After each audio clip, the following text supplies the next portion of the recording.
इस समाचार की प्रायोजक है Monika bakery, 2/3 Kranti Kripalani Nagar, Annapurna main road, Maharashtra bank के सामने, इंदौर। इस न्यूज के प्रायोजक हैं दास बेकर्स, स्थान Shiv Shakti villa, plot number 87, scheme number 103, दुकान नंबर 2, केशरबाग ब्रिज के पास, इंदौर।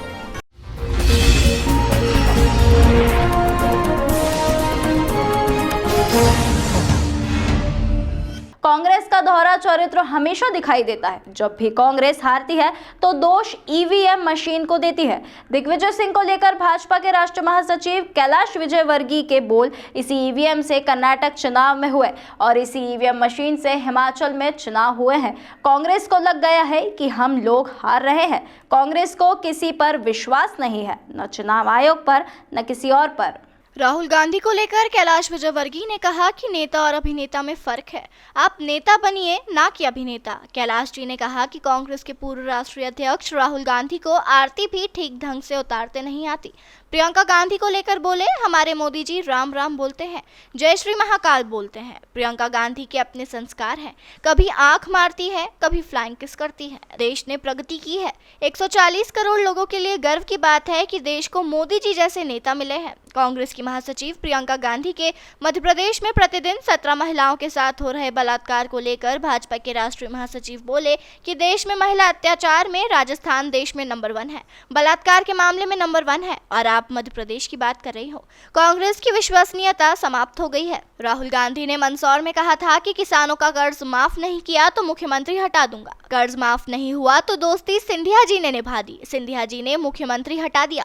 प्रियंका गांधी को लेकर बोले, ये चुनावी हिंदू है जो स्क्रिप्ट राइटर ने लिख कर दी है, प्रियंका गांधी उसे देखकर बोलती हैं। वहीं विधानसभा 1 के कांग्रेस प्रत्याशी संजय शुक्ला के कोरोना काल के दौरान किए गए कार्यों को लेकर जनता के बीच जाने पर कैलाश बोले कि मैंने भी इंदौर की जनता के लिए कोरोना काल में खूब काम किया, लेकिन मैंने कभी इसको लेकर राजनीति नहीं की है, क्योंकि इंदौर की जागरूक जनता ने ही मुझे यहाँ तक पहुँचाया है और यह मेरा फर्ज है कि मैं इंदौर की सेवा करूँ। लेकिन संजय शुक्ला लगातार कोरोना काल में किए गए कार्यों का बखान अपने चुनावी जनसंपर्क में कर रहे हैं, जो कि गलत है।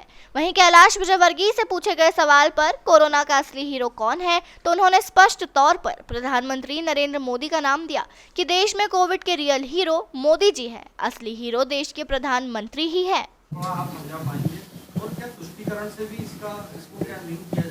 क्या बोले आप? ये चुनावी हिंदुओं का आपका स्टेटमेंट। हाँ, देखिए, आप पूरा राहुल जी का कैरेक्टर देख लीजिए। वो कहीं पर जनेऊ पहन लेते हैं, उनको आरती उतारना भी नहीं आती, आरती भी उल्टी उतारते हैं, फिर कोई पीछे से कहता से उनको चरणामृत लेना भी नहीं आता। नर्मदा जी पूजा में जब उनको चरणामृत दिया तो उन्होंने इधर उधर देखा और फिर चरणामृत पिया। कैसे पीते हैं ये भी नहीं मालूम। और जहाँ जाते हैं, देखिए, नेता और अभिनेता में अंतर है। आप अभिनय मत करिए, नेतृत्व करिए। आप अभिनेता बनकर नेता बनना चाहते हैं तो जनता कैसे स्वीकार करेगी? आप नेता बनिए। अब कल हमसे ही लोग प्रश्न पूछ रहे थे कि प्रियंका जी की रोड शो था, उन्होंने आंख मारी, उन्होंने फ्लाइंग किस दी। भाई वो तो उनके संस्कार हैं। वो जैसे हमारे मोदी जी राम राम बोलते हैं, जय श्री राम बोलते हैं, नमस्कार बोलते हैं, वो बाकायदा केदारनाथ जाते हैं तो वहाँ पर ध्यान में बैठ जाते हैं, महाकाल आते हैं तो वहाँ माला का जाप करते हैं। ये उनके इनबिल्ट संस्कार है, ये कोई दिखावा नहीं है कि सोमनाथ मंदिर गए तो खड़ से जनेऊ पहन ली, गुजरात चुनाव में गए तो, केरल में जहाँ से राहुल गांधी चुनाव लड़ने के वहाँ खड़ से टोपी पहन ली। ये जो अभिनय है ना, ये अभिनय से व्यक्ति नेता नहीं बनता है। पर मुझे गर्व है कि देश के पास एक ऐसा नेता है नरेंद्र मोदी जी के रूप में, जो देश ही नहीं दुनिया के अंदर भारत की प्रतिष्ठा बनावे।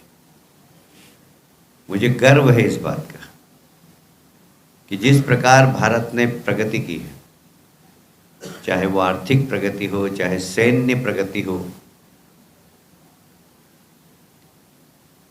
चाहे हमारी, मुझे एक बात का जिक्र करना है कि न्यूयॉर्क टाइम्स एक अखबार है जो साधारणतया भारत को क्रिटिक हमेशा बुराई करता रहता है, और एक उनकी टैग लाइन है कि भारत में अल्पसंख्यक और दलित असुरक्षित है।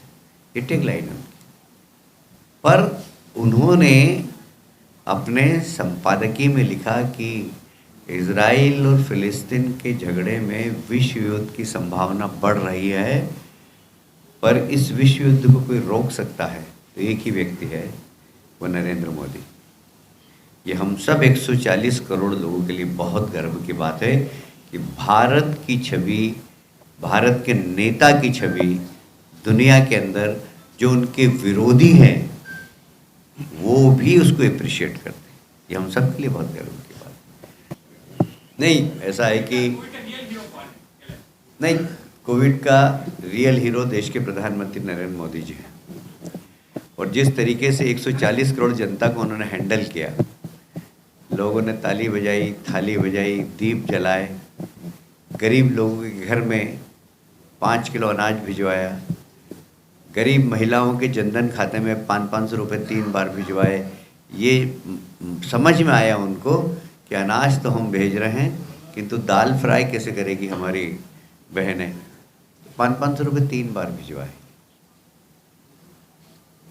असली हीरो वैक्सीन देश में 140 करोड़ लोगों को लगाया, उसके बाद देश दुनिया के 100 देशों को भेजा है हमने, जिसमें गरीब देशों को सहायता के रूप में भेजा। तो असली हीरो तो देश के प्रधानमंत्री हैं।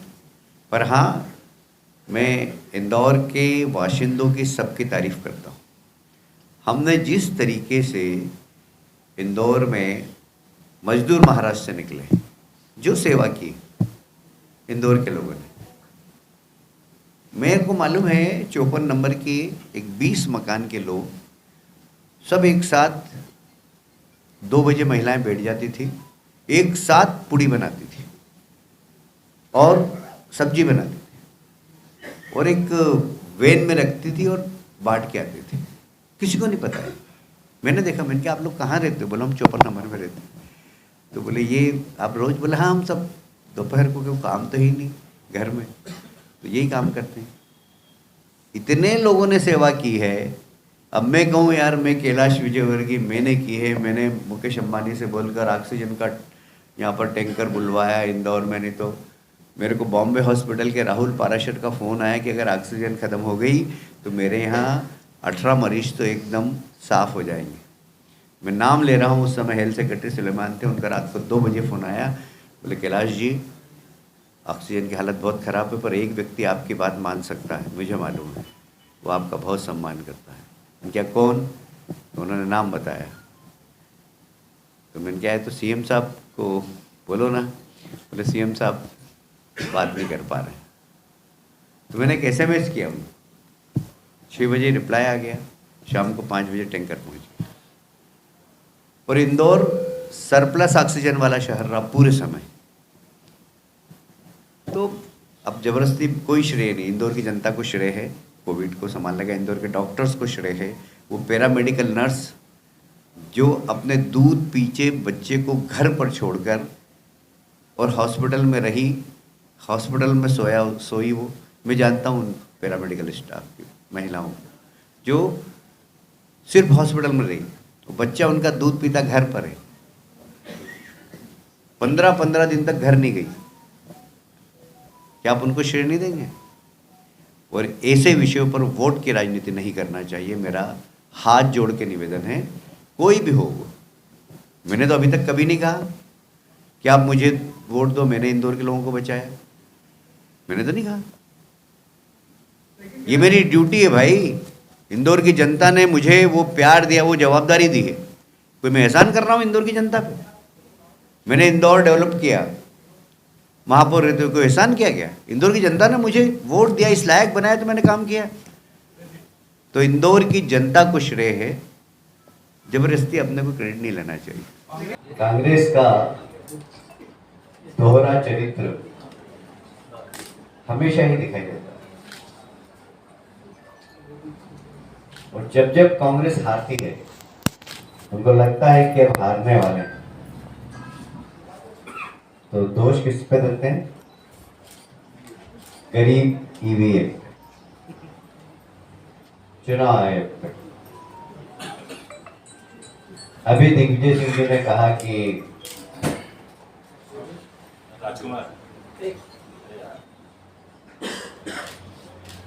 ईवीएम पे चुनाव हो रहे हैं, कुछ ना कुछ गड़बड़ी हो सकती है। चुनाव आयोग भारतीय जनता पार्टी के अनुसार काम कर रहा है। मैं दोहरा चरित्र इसलिए बोल रहा हूं कि इसी ईवीएम से कर्नाटक में चुनाव हुए, इसी ईवीएम से हिमाचल में चुनाव हुए, और मध्य प्रदेश में ईवीएम से हो रहे हैं, वही चुनाव आयोग है। तो ये डर, ये भय हार का उसके पहले ही कांग्रेस ने आरोप लगाना चालू कर दिया। इसका मतलब है कि उनको लग गया कि हमारी दुकान बंद होने वाली। फिर दिग्विजय सिंह जी का और कांग्रेस का पाकिस्तान प्यार भी बहुत साफ दिखाई देती है। उन्होंने कहा कि पाकिस्तान और बांग्लादेश में तो ईवीएम से चुनाव ही नहीं होते। अब पाकिस्तान से आप तुलना करोगे, और ऐसा नहीं कि इस प्रकार के बयान दिग्विजय सिंह जी ने पहली बार दिए। एक बार एक प्रेस कॉन्फ्रेंस में उन्होंने कहा था, अरे भाई विकास विकास विकास चिल्लाते हो आप लोग, लालू ने कौन सा विकास किया बिहार? सोशल इंजीनियरिंग से वो चुनाव जीते। कांग्रेस का न विकास पे विश्वास है, न पारदर्शी चुनाव पे विश्वास है, न चुनाव आयोग पे विश्वास है, न ईवीएम पे विश्वास है। जब हारने लगती हैं तो वो सामने बेचारे चुनाव आयोग और ईवीएम पे आरोप लगाने लगते हैं। आप खुद रिसर्च करिए खाली, मैं किसी के ऊपर कोई आरोप नहीं लगा रहा हूं। क्या कारण है कि मोदी जी के आने के बाद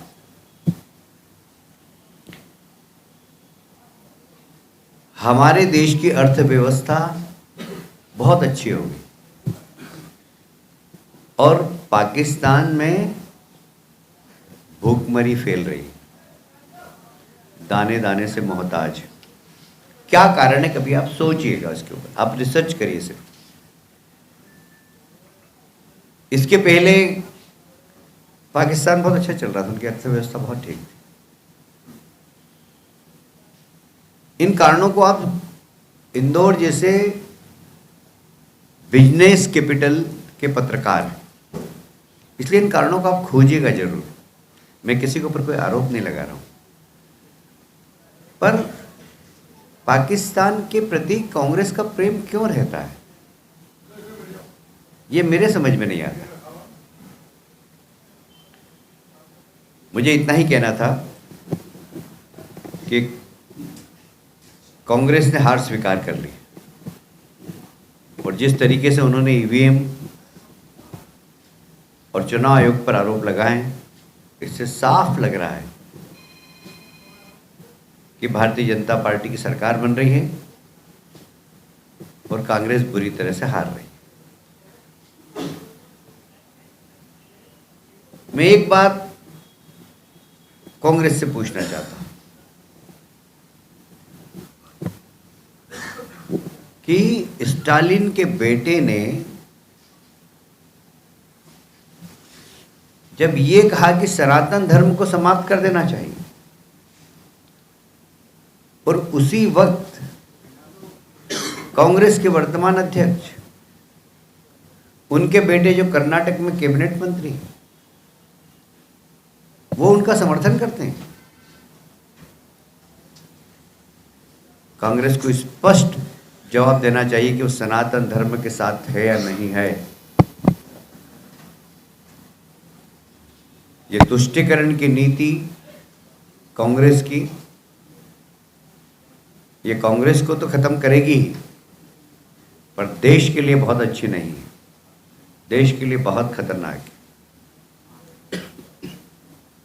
जब इस प्रकार के निर्णय कांग्रेस लेती है तो ऐसा लगता है कि कांग्रेस भी देश के लिए खतरनाक है, और इसलिए मुझे लगता है कि हम लोग सरकार तो बना ही रहे हैं और 2/3 बहुमत से बनाएंगे, पर कांग्रेस ने अपनी हार स्वीकार कर ली। आज कमलनाथ जी ने 2 बार ये बयान दिया कि राम मंदिर तो सबका है, भाजपा का कैसे हो गया। हमने कब कहा कि भाजपा का? राम मंदिर तो सबका ही। पर कमलनाथ जी, उस वक्त आप कहाँ थे जब सुप्रीम कोर्ट में हलफनामा दे रही थी कांग्रेस कपिल सिब्बल जी के नेतृत्व में 25 वकीलों की टीम कि राम काल्पनिक है, हनुमान जी काल्पनिक है, रामचरितमानस उपन्यास है। उस वक्त आप कहाँ थे? अब आपको हनुमान जी याद आ रहे हैं? अब आपको राम राम याद आ रहे हैं? अच्छा है, अभी आप राम राम जपते रहिए, आपकी राम राम जपने का ही समय है अभी।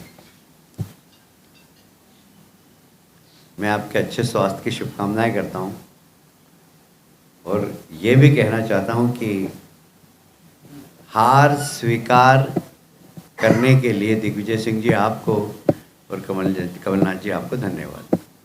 जिन इशू पर चुनाव हो रहे हैं वह इशू उठाना चाहिए। चुनाव है डेवलपमेंट का। ये बताइए कि मोदी जी के राज में डेवलपमेंट हुआ कि नहीं हुआ, इसका जवाब दीजिए। ये बताइए भारतीय जनता पार्टी ने डेवलपमेंट किया कि नहीं किया। मैं पीडब्ल्यूडी मिनिस्टर था जब मध्य प्रदेश में 60,000 किलोमीटर सड़कें थी गड्ढे वाली। सिर्फ एक देवास बाईपास ऐसा था जिसमें एक भी गड्ढा नहीं था पूरे मध्य प्रदेश में। 60,000 किलोमीटर गड्ढे वाली सड़क थी। आज 5,10,000 किलोमीटर सड़कें हैं जिसमें गड्ढे नहीं हैं। क्या आप इसको भारतीय जनता पार्टी की उपलब्धि नहीं मानते हैं? दूसरी बात, इस प्रदेश के अंदर सिंचाई का रकबा 7 लाख हेक्टर था। कितना था? 7 आज 45 लाख हेक्टर। कितने टाइम्स हो गया? कितने टाइम्स हुआ? 7 गुना हो गया। 7 गुना इनकम किसानों की बढ़ी है। उनके खेत में बिजली नहीं थी, दिग्विजय सिंह जी के राज्य में बिजली पहुंच गई। उनके उत्पादन को सही मूल्य मिलने लगा। उनकी परचेसिंग कैपेसिटी बढ़ी। उनकी परचेसिंग कैपेसिटी से व्यापार बढ़ा, व्यापार से जीएसटी बढ़ा और प्रदेश और देश का विकास हो रहा है। गरीब कल्याण की योजनाएं चल रही हैं। अब ये अगर प्रियंका जी को या उनके स्क्रिप्ट राइटर को नहीं दिखता है तो उसमें मेरा दोष तो नहीं भैया।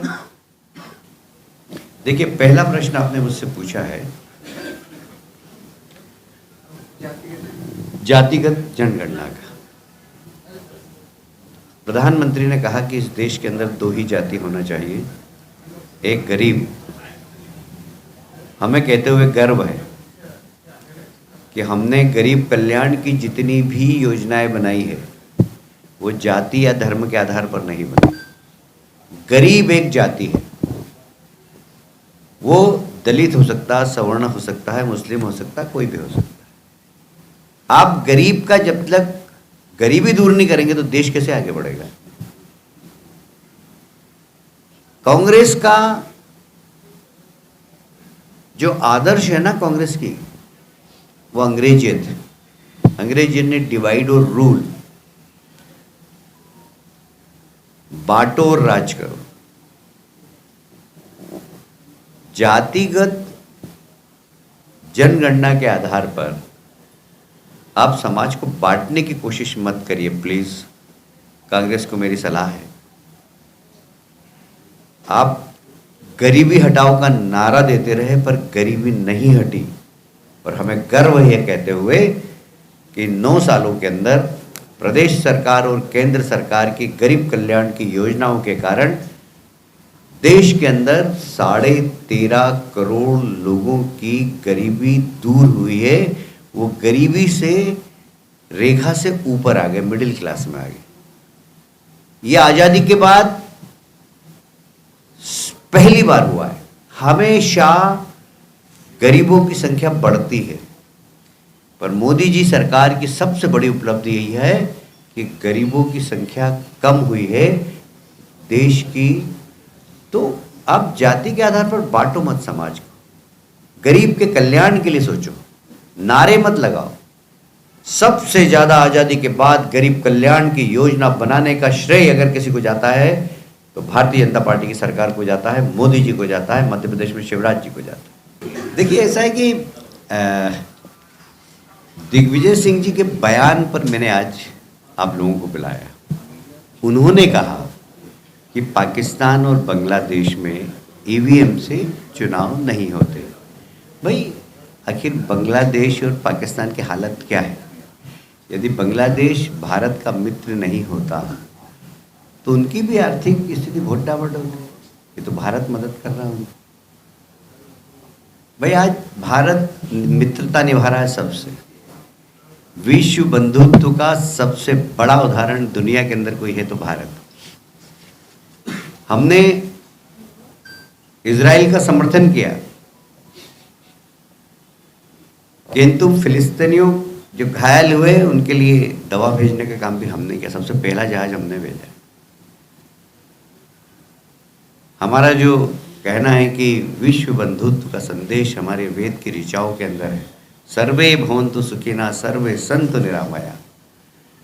ये वेद की ऋचाओं में जो संदेश है उसका जीता जागता प्रमाण है कि हम समर्थन इजराइल का कर रहे हैं, पर फिलिस्तीन के घायलों के लिए सरकार जहाज भेज रही है।